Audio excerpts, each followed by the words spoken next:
શ્રી ગણેશાય નમઃ મિત્રો, આપ જોઈ રહ્યા છો આપણી યુટ્યુબ ચેનલ આશીર્વાદમાં આપ સૌનું સ્વાગત છે। અત્યારે ધનુમાસ ચાલી રહ્યો છે। ધનુમાસમાં ભગવાન શ્રી કૃષ્ણએ અર્જુનને કુરુક્ષેત્રના રણ મેદાનમાં ધર્મની સ્થાપના માટે શ્રીમદ ભગવદ્ ગીતાજી સંભળાવી હતી। તો આજે આપણે આ ધનુમાસમાં દરરોજ સાંભળીશું શ્રીમદ ભગવદ્ ગીતાજીના એક અધ્યાય। તો આજે આપણે આ વિડીયોમાં સાંભળીશું અધ્યાય પહેલો, શ્રીમદ ભગવદ્ ગીતાજીનો પહેલો અધ્યાય અર્જુન વિષાદ યોગ, કે જેમાં પહેલા યોગના અધ્યાય મહાત્મ્ય વિશે આજે આપણે આ વિડીયોમાં સાંભળીશું। જો આપને મારો વિડીયો પસંદ આવે તો લાઈક કરજો, શેર કરજો અને પહેલીવાર જો આ વિડીયો આ ચેનલમાં જોઈ રહ્યા હોય તો સબસ્ક્રાઈબ કરજો, જેથી મારા નવા વિડીયોની માહિતી તુરંત આપ સુધી પહોંચે। મહાભારતના યુદ્ધના અંતિમ દિવસોમાં બ્રાણશૈયા પર ભીષ્મ પિતામહ સૂતા હતા। તેમની ઈચ્છા મૃત્યુનું વરદાન હતું। ધનુમાસ હોવાથી ઉત્તરાયણે દેહ ઉત્સર્ગની તેમની ઈચ્છા હતી। અર્જુન સહિતના બાણવીરો તેમની આસપાસ ઊભા હતા। ભીષ્મને ખૂબ જ તરસ લાગી હતી। તેમણે અર્જુન તરફ દ્રષ્ટિ કરી। અર્જુન તેમની ઈચ્છાને પામી ગયો। તેણે તરત જ ભાથામાંથી બાણ કાઢી પૃથ્વી માતાને પ્રણામ કરી મા ગંગાની સ્તુતિ કરી પૃથ્વીમાંથી બાળગંગા પ્રગટ કર્યા। આ ગંગાજળથી ભીષ્મ પિતામહની તરસ પૂર્ણ થઈ। ભીષ્મ પિતામહનો સમગ્ર દેહ તથા બાળશૈયા ગંગાજળથી પવિત્ર થયો। ભીષ્મ પિતામહે અર્જુનને આશીર્વાદ આપતા કહ્યું કે હે પુત્ર, કાળગણના માટેના યુગાબ્દ સંવત્સરના ભૂષણ માસ ધનુમાસમાં તે મારી તરસ છીપાવી છે। તેથી હું મૃત્યુ પર્વે તારા પર પ્રસન્ન થયો છું। તું યુગો સુધી શ્રી કૃષ્ણના શિષ્ય તરીકે, એક મહાન તપસ્વી યોદ્ધા તરીકે ચિરકાળ સુધી અમર રહીશ। તારો મોક્ષ થવા છતાં તું સર્વ જીવોના મોક્ષનો પદદક્ષક બનીશ। મારે દુર્યોધનના અધર્મી માર્ગમાં તમારી સામે જે યુદ્ધ કરવું પડ્યું તે ધર્મ અને અધર્મનો ભેદ પ્રસ્થાપિત કરશે। રણમધ્યે તું ક્ષત્રિય ધર્મથી વિચલિત થયો અને ધનુષ્ય હેઠા મૂકી યુદ્ધ ન કરવાના તું વિષાદમાં હતો।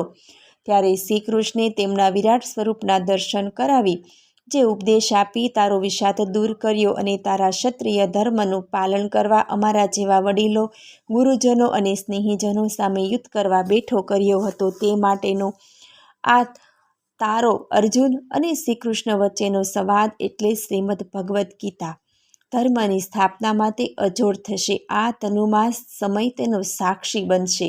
તો આજે આપણે આ વિડીયોમાં સાંભળીશું ગીતાજીના પ્રથમ અધ્યાય। ગીતાયા પુસ્તકમ યત્ર યત્ર પાઠઃ પ્રવર્તતે તત્ર સર્વાણી તીર્થાની પ્રયાગાદિની તત્રવે।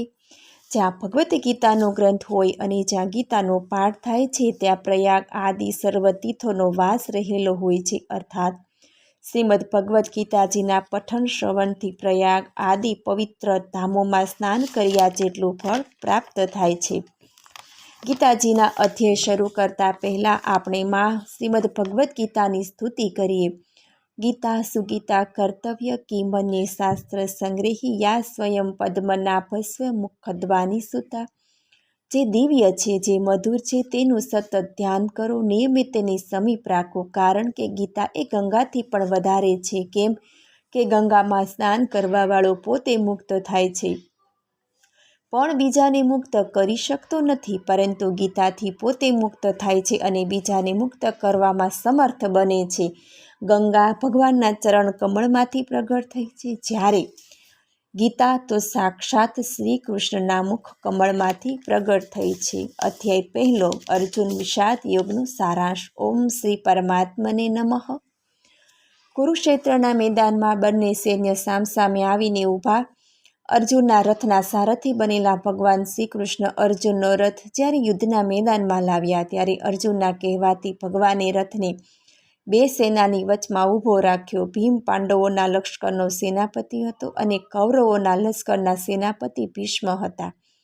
અર્જુને બંને લશ્કરોનું નિરીક્ષણ કર્યું। પોતાના સગા મિત્રો, વડીલો, ગુરુજનો વગેરે આપ્તજનોને તેણે બંને લશ્કરમાં જોયા। અર્જુને મનમાં ઘણું દુઃખ થયું। અર્જુન ઘેરા શોકથી મૂંઝાઈને ધનુષ બાણ છોડીને રથના પાછળના ભાગમાં જઈને બેસી ગયો। પોતે યુદ્ધ કરવા ઈચ્છતો નથી એ વાત તેણે શ્રી કૃષ્ણને દુઃખ સાથે જણાવી દીધી। અધ્યાય પહેલો, અર્જુન વિષાદ યોગ। ધૃતરાષ્ટ્ર બોલ્યા, હે સંજય, ધર્મભૂમિ કુરુક્ષેત્રમાં ભેગા થયેલા યુદ્ધની ઈચ્છાવાળા મારા અને પાંડુના પુત્રોએ શું કર્યું? સંજય બોલ્યા, વ્યૂહરચનામાં ગોઠવાયેલી પાંડવોની સેના જોઈને રાજા દુર્યોધને દ્રોણાચાર્ય પાસે જઈને કહ્યું કે હે આચાર્ય, આપના બુદ્ધિમાન શિષ્ય દ્રુપદપુત્ર ધૃષ્ટદ્યુમ્નને વ્યૂહ સેનામાં ગોઠવાયેલી પાંડવોની આ મોટી સેના જુઓ. આ સેનામાં મોટા ધનુધારી અને યુદ્ધમાં ભીમ તથા અર્જુન જેવા અનેક શૂરવીરો છે, જેવા કે યુયુધાન અને વિરાટ, મહારથી દ્રુપદ, ધૃષ્ટકેતુ, ચેકિતાન, બળવાન કાશીરાજ, પુરુજીત અને કુંતી ભોજ, નરશ્રેષ્ઠ, શૈબ્ય, પરાક્રમી યુધામન્યુ, બળવાન ઉત્તમોજા, સુભદ્રા, અભિમન્યુ, દ્રૌપદીના 5 પુત્રો, આ બધા મહારથીઓ છે. તે દ્વિત્વજમ, હવે આપણા પંચમાના પણ જે છે એ આપણી સેનાના નાયકો છે, તે આપની જાણ માટે કહું છું તે સાંભળ. અને ભીષ્મ, પિતામહ, કર્ણ અને સમર, આચાર્ય તથા અશ્વત્થામા, વિક્રમ, સોમદત્ત પુત્ર જેવા જયદ્રથ, બીજા માટે વાપનારા તથા વિવિધ પ્રકારના શસ્ત્ર ચલાવનારા શૂરવીરો છે, અને તેઓ યુદ્ધમાં પણ છે. દ્વારા અમારી સેના અગણિત છે. ભીમ રક્ષાયેલી આ તેમની સેના તો અમારા કરતા મર્યાદિત છે. માટે હવે બધા મોરચા ઉપર પોતપોતાના ભાર ભીષ્મ પિતા કરો. પછી કૌરવોમાં યુદ્ધ અને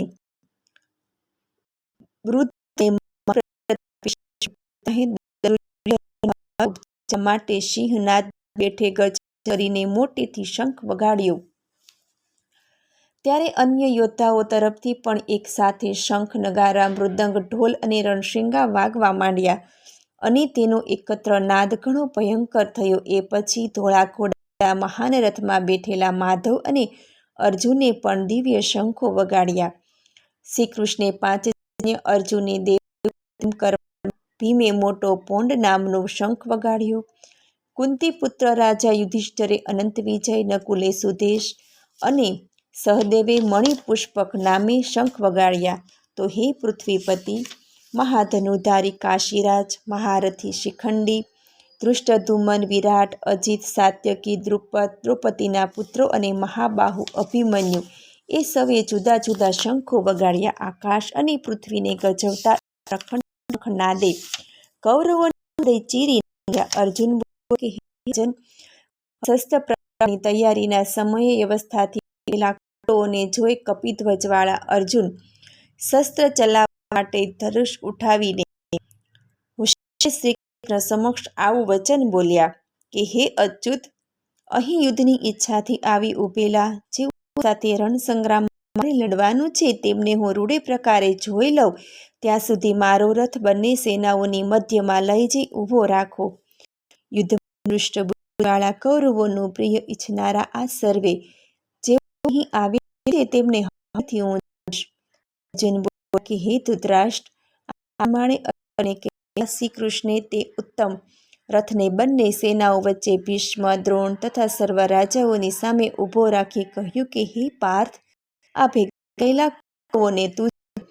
પછી ત્યાં અર્જુને બંને સેનાઓમાં ઊભેલા કાકાઓ, પિતામહ, આચાર્યો, મામાઓ, ભાઈઓ, પુત્રો, પૌત્રો, મિત્રો, સસરા તથા હિતૈષીઓને જોયા. એ સર્વે સંબંધીઓને જોઈને અર્જુન કરુણાના અત્યંત આવેશમાં આવી ખેદ પામી બોલ્યા કે હે કૃષ્ણ, યુદ્ધની ઈચ્છાથી ઊભેલા આ સગાઓને જોઈને મારા ગાત્ર સ્થિર થાય છે, મુખ સુકાઈ જાય છે, શરીરમાં કંપ તથા રોમાંચ થાય છે, હાથમાંથી ગાંડી સરકી પડે છે, ચામડીમાં બળતરા થાય છે, મારું મન તો જાણે ભમે છે, ઊભો રહેવા હું સમર્થ નથી. વળી હે કેશવ, ચિહ્નો પણ હું વિપરીત જોઉં છું અને યુદ્ધમાં સ્વજનોને મારવામાં કલ્યાણ હું જોતો નથી. તો હે શ્રી કૃષ્ણ, જેઓને હણીને હું વિજય, રાજ્ય, સુખ મેળવવા ઈચ્છતો નથી, તો હે ગોવિંદ, એવા રાજ્ય ભોગોથી તે જીવતરથી અમને શો લાભ? કેમ કે અમે જેને માટે રાજ્ય,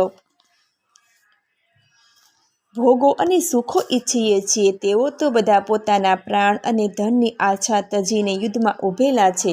હે ગુરુજનો, કાકાઓ, પુત્રો, દાદા, મામા, સસરા, પોત્રો, શાળા અને બીજા સંબંધીઓ મને હણતા હોય અથવા તો ત્રણેય લોકનું રાજ્ય જો મળતું હોય તો પણ હે મધુસૂદન, એમને હણવા હું ઈચ્છતો નથી. તો પૃથ્વી માટે તો કેમ જ ન હણું? વળી હે જનાર્દન, ધૃતરાષ્ટ્રના પુત્રોને હણવામાં અમને પ્રીતિ જ કેવી રીતે થાય? કેમ કે આ બધા ઝેર ઓકનારા, શસ્ત્ર પ્રહાર કરનારા, ધન લૂંટી લેનારા, જમીન હડીપ કરી જનારા, સ્ત્રીઓનું અપહરણ કરનારાને આત્યાયીને હણવાથી અમને તો પાપ જ લાગે. એ માટે અમારે અમારા બંધુઓને, ધૃતરાષ્ટ્રના પુત્રોને હણવા યોગ્ય નથી. તો હે માધવ, એ સ્વજનોને હણીને અમે સુખી પણ કેવી રીતે થવાના? અમે કુળક્ષયથી થતો દોષ અને મિત્રદ્રોહનું પાપ અમે જોઈ શકતા નથી, પરંતુ હે જનાર્દન, કુળનાશથી થતા દોષોને જોવા એના કરતાં અમારે આ પાપમાંથી બચવાનું વિચારવું જોઈએ. કુળનો ક્ષય થવાથી સનાતન કુળ ધર્મો નાશ પામે છે. ધર્મ નષ્ટ થતાં આખા કુળમાં પાપ વધી જાય. પાપ વધવાથી કુળની સ્ત્રીઓ દૂષિત થાય. તો હે વૈષ્ણવ, દુષ્ટ સ્ત્રીઓથી વર્ણશંકર પ્રજા જન્મે છે અને પછી એ વર્ણશંકર પ્રજા કુળને અને કુળ ધાતીઓને નરકમાં જ નાખે છે. કેમ કે એમના પિતૃઓ પણ પિંડ અને તર્પણ ક્રિયા બંધ થવાથી પતન પામે છે. કુળ ઘાતકોના આવા વર્ણશંકર કારક દોષોથી સનાતન કુળ ધર્મો અને જાતિ ધર્મો શુદ્ધા નાશ પામે છે. અને હે જનાર્દન, જેમના કુલ ધર્મ નાશ પામ્યા હોય એવા માણસોનો નક્કી નરકમાં જ વાસ થાય છે એમ અમે સાંભળ્યું છે. છતાં પણ અહો શોકની વાત એ છે કે આવું મહાઘોર પાપ કરતા તૈયાર થયા છીએ અમે, અને એ પણ રાજ્ય સુખના લોભ માટે જ સ્વજનોને હણવા નીકળ્યા છીએ. એ કરતાં તો જો મને સામો ન થનારને તથા શસ્ત્ર રહિતને શસ્ત્રધારી કૌરવો રણમાં હણી નાખે તો પણ મારી માટે વધારે હિતકારક થશે. સંજય બોલ્યા. એવું કહીને શોકથી વ્યાકુળ મનવાળો અર્જુન બાણ સહિત ધનુષ છોડીને રણભૂમિમાં રથના પાછળને ભાગમાં બેસી ગયો. ઇતિ શ્રીમદ્ ભગવદ્ ગીતામાં શ્રી કૃષ્ણ અર્જુન વચ્ચે થયેલ સંવાદમાં અર્જુન વિષાદ યોગ નામનો પ્રથમ અધ્યાય સમાપ્ત. પહેલા અધ્યાયનું મહાત્મ્ય અને તેનું ફળ. જગતમાં ભગવાન શંકરનો મહિમા મોટો. દેવો, દૈત્યો, મનુષ્યો બધા જ ભગવાન શંકરને ભજે. પાર્વતીને ઘણીવાર વિચાર આવે કે પ્રભુનો આટલો બધો પ્રભાવ, તો એનું કારણ શું હશે? એકવાર વાતમાં પાર્વતીજીએ ભગવાનને આ પ્રશ્ન પૂછી નાખ્યો. પાર્વતીની ઈચ્છા જાણી ભગવાન શંકરે કહ્યું, હે દેવી, જ્યારે ભગવાન વિષ્ણુ ઘણીવાર ધ્યાનસ્થ થઈ જાય ત્યારે લક્ષ્મીજી મૂંઝાઈ જાય. એકવાર લક્ષ્મીજીએ ભગવાન વિષ્ણુને પૂછ્યું કે હે નાથ, તમે આમ ધ્યાનસ્થ કેમ થાવ છો? તમે કોનું ધ્યાન ધરો છો કંઈ સમજાતું નથી. ત્યારે ભગવાન વિષ્ણુએ કહ્યું કે દેવી, કૃષ્ણાવતારમાં અર્જુનનો મોહ દૂર કરવા મેં તેને જ્ઞાન આપેલું. આ જ્ઞાન વ્યાસજીએ મહાભારતમાં વર્ણવ્યું અને મહાભારતમાંથી તે શ્રીમદ્ ભગવદ્ ગીતા એવા નામથી જગતના લોકોનું કલ્યાણ કરવા માટે જગતમાં પ્રચલિત થયું. જ્યારે જ્યારે તેના જ્ઞાન સંબંધી વાત યાદ આવે ત્યારે હું એ જ્ઞાનમાં તલ્લીન બની જાઉં છું. તો હે પ્રિય, હવે પછીની વાત ઉપરથી તમને જ્ઞાનનો પ્રભાવ જરૂર સમજાશે, તે તમે એક ચિત્તથી સાંભળો. સુશર્મા નામનો એક બ્રાહ્મણ, તે જાતે બ્રાહ્મણ હોવા છતાં શૂદ્ર કરતાં પણ હલકો હતો. તે કંઈ ભણ્યો ગણ્યો ન હતો. બાપની મિલકત હોવાથી મોજ મજા કરતો. આથી જગતની બધી જ ખરાબીઓ તેનામાં હતી. દારૂ, જુગાર, વ્યાભિચાર અને ક્રોધના આવેશમાં ખરાબી, આ બધું એનું જીવન હતું. જગતમાં કોઈ અમર તો નથી જ. આથી સમય જતાં મરણ અને પાપ કર્મને બીજા જન્મમાં તે એક બળદ શૂદ્ર ભિખારી જેવા માણસના હાથમાં પડ્યો. આ શૂદ્ર પંગે લંગડો હતો. તેને પોતાની આજીવિકા માટે અને ભીખ માંગવા માટે તે આ બળદનો સવારી તરીકે ઉપયોગ કરતો. આ ભિખારીને ભીખમાં જે કાંઈ મળતું એનાથી પોતાનું પેટ ભરાતું ન હતું. આથી તે પેલા બળદને પણ પૂરું ખવડાવતો ન હતો. ભૂખના કારણે બળદ દિવસે દિવસે નબળો પડતો ગયો. નબળાઈના કારણે એક દિવસ તમવાર આવતા તે રસ્તામાં જ ફસરાઈને પડી ગયો. ભિખારી તો તેને ત્યાં જ છોડીને ચાલ્યો ગયો. આવતા જગતા લોકો ધીમે ધીમે ત્યાં ભેગા થઈ ગયા. બળદ છેલ્લા શ્વાસ લેતો હતો. લોકોને એમ કે આ બળદ હમણાં મરી જશે, પરંતુ આખો પસાર ગયો છતાં બળદના પ્રાણ જતા ન હતા અને તે લીબાતો હતો. બળદનું દુઃખ જોઈને લોકો પોતાનું વ્રત જપ વગેરેનું પુણ્ય બળદને અર્પણ કરતા હતા કે જેથી એનો આત્મા છૂટે. આમ છતાં બળદનું દુઃખ તો વધતું જતું હતું. આ સમયે એક વેશ્યા જેવી હલકી સ્ત્રી ત્યાંથી પસાર થઈ. તેણે બળદને દુઃખી થતો જોયો. વેશ્યાનો પોતાનો આખો અવતાર જ પાપથી ભરેલો હોવા છતાં બધા લોકોનો જોઈને તે પણ પેલા બળદ પાસે ગઈ અને બોલી, હે પ્રભુ, જીવનમાં મેં જાણી જોઈને તો કોઈ પુણ્ય કર્યું નથી, પણ જો મેં અજાણતા પણ કોઈ પુણ્ય મારાથી થઈ ગયું હોય તો તે પુણ્ય હું આ બળદને આપું છું અને એનાથી આ બળદના આત્માને શાંતિ આપો એવી પ્રાર્થના કરું છું. એ સ્ત્રી આટલું કહ્યું ત્યાં તો બળદનું શરીર એકદમ શાંત થઈ ગયું. તેની બધી જ પીડા ચાલી ગઈ અને તે સાથે પ્રાણ પણ ચાલ્યા ગયા. બધા એકઠા થયેલા લોકોને પણ નવાઈ લાગી. તે સ્ત્રી તો ત્યાંથી તરત ચાલી ગઈ. હવે આ સુશર્મા બ્રાહ્મણે બળદના અવતારમાં પણ ભૂખ્યા પેટે પોતાના નિક્ષા કરેલી. તેથી તેને બ્રાહ્મણે ઘેર જમણ્યું. સમય તે મોટો થયો ત્યારે તેના પિતાજનોએ સંસ્કાર પણ કર્યા અને વેદ શાસ્ત્રો ભણાવવા લાગ્યો. આગલા જન્મના પુણ્યને લીધે અને શાસ્ત્રોના અભ્યાસને કારણે આ સુશર્માને પોતાના પૂર્વ જીવનનું જ્ઞાન થયું. હવે સુશર્માને ઘણી નવાઈ લાગી. આવી વેશ્યા જેવી અધમ સ્ત્રી જેને કોઈ ક્યારે પુણ્ય કર્યું હશે અને કેવું પુણ્ય કર્યું હશે કે જેનાથી બળદનો આત્મા શાંતિ પામ્યો. બહુ વિચાર કરી સુશર્માએ તે વેશ્યાને મળવાનું નક્કી કર્યું અને પિતાની રજા લઈને પેલી વેશ્યાને શોધવા ચાલી નીકળ્યો. એ વેશ્યા હવે તો ગડી થઈ ગઈ હતી. તેણે પોતાનો ધંધો પણ છોડી દીધો હતો અને તપ તથા ભક્તિ ભાવવાળું જીવન જીવતી હતી. સુશર્મા તેની પાસે પહોંચ્યો. ઉત્તમ વિદ્વાન બ્રાહ્મણને પોતાને ઘેર આવેલો જોઈ પેલી સ્ત્રીએ સારું એવું સ્વાગત કર્યું. આ પછી સુશર્માએ પોતાના આગલા જન્મોની વાત કહી અને પૂછ્યું, બળદના જન્મમાં મારા આત્માની તમે સદગતિ કરી અને મને ઉત્તમ બ્રાહ્મણનો જન્મ મળ્યો. તમે એવું કયું પુણ્ય મને આપ્યું તે મારે જાણવું છે. વેશ્યા બોલી, બ્રાહ્મણ, મારો ધંધો અને જીવન પાપથી ભરેલું હતું તે તું તો સમજે છે, એટલે જાણીને તો મેં કાંઈ પુણ્ય કર્યું નથી, પરંતુ મારો પાયેલો પોપટ દરરોજ સવારમાં સંસ્કૃતમાં કંઈક બોલે છે. મને એમ કે આ કોઈ ભગવાનની સ્તુતિ જેવું બોલતો હશે. આથી પોપટ બોલે ત્યારે હું પણ મનમાં ભગવાનનું સ્મરણ કરીને ધ્યાનથી પોપટના બોલ સાંભળું છું. એ દિવસે મને એમ થયું કે રોજ હું જે સાંભળું છું એનાથી કોઈ પુણ્ય થતું હોય તો એ પુણ્યથી તારું એટલે બળદનું દુઃખ દૂર થાય તો તે મારે કરવું. આથી મેં તને તે પુણ્ય અર્પણ કરેલું. પોપટ શું બોલે છે એની તો મને આજે પણ ખબર નથી. આ સાંભળી સુશર્મા બ્રાહ્મણને પોપટને મળવાની ઈચ્છા થઈ. હવે આ પોપટ એક મુનિના આશ્રમમાં કોઈ ઝાડ પર રહેતો હતો. એ મુનિના શિષ્યો દરરોજ સવારમાં ગીતાજીના પ્રથમ અધ્યાયનો પાઠ કરતા હતા.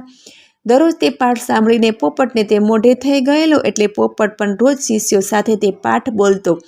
હવે એક દિવસ પારધીએ પોપટને પકડ્યો, પણ તેણે મારા જેવી વેશ્યાને ત્યાં પોપટ વેચી દીધો. એ પોપટ પાંજરામાં રહેલો હોવા છતાં ગીતાના પ્રથમ અધ્યાયનો પાઠ બોલી જતો હતો.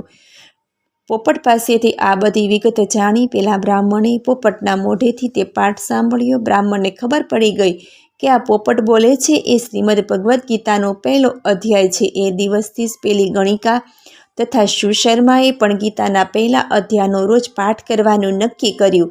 દરરોજ આ પાઠ કરવાથી સમય જતાં આ ગણિકાનું, પોપટનું અને પેલા બ્રાહ્મણનું જ્યારે મૃત્યુ થયું ત્યારે તેઓને ઉત્તમ ગતિની પ્રાપ્તિ થઈ. હવે 18 અધ્યાયની ગીતાના માત્ર એક અધ્યાયમાં જો આવી શક્તિ હોય તો આખી ગીતાનો મહિમા, એનો પ્રભાવ કેવો હશે? લક્ષ્મીજી અને પાર્વતીજી બંને જ્યારે પોતપોતાના પતિ પાસેથી આ દ્રષ્ટાંત સાંભળ્યું ત્યારે તેને સમજાયું કે તેઓના પતિ આવા જ્ઞાનમાં સાથી મગ્ન અને ધ્યાનસ્થ કેમ થઈ જાય છે. આ જ કારણે તેઓની મહત્તા પણ ઘણી જ હોય એમાં કોઈ જ શંકાને સ્થાન નથી.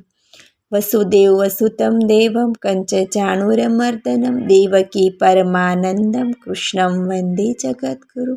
મને સવા બદલ ધન્યવાદ. જો આપને મારો વિડીયો પસંદ આવે તો લાઈક કરજો, શેર કરજો અને પહેલીવાર જો આ વિડીયો આ ચેનલમાં જોઈ રહ્યા હોય તો સબસ્ક્રાઈબ કરજો, જેથી મારા નવા વિડીયોની માહિતી તુરંત આપ સુધી પહોંચે. ધન્યવાદ. જય શ્રી કૃષ્ણ.